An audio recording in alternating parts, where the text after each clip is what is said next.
හිතේ එකක් කියන හුඟක් දේවල් ඇස් පියන්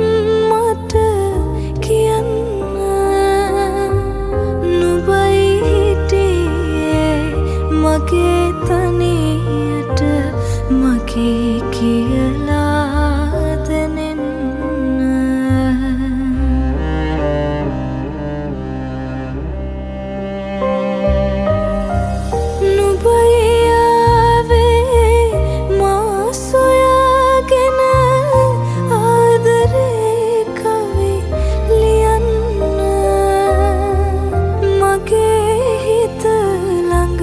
නතර වුණේ ඇයි කවදා හරි මට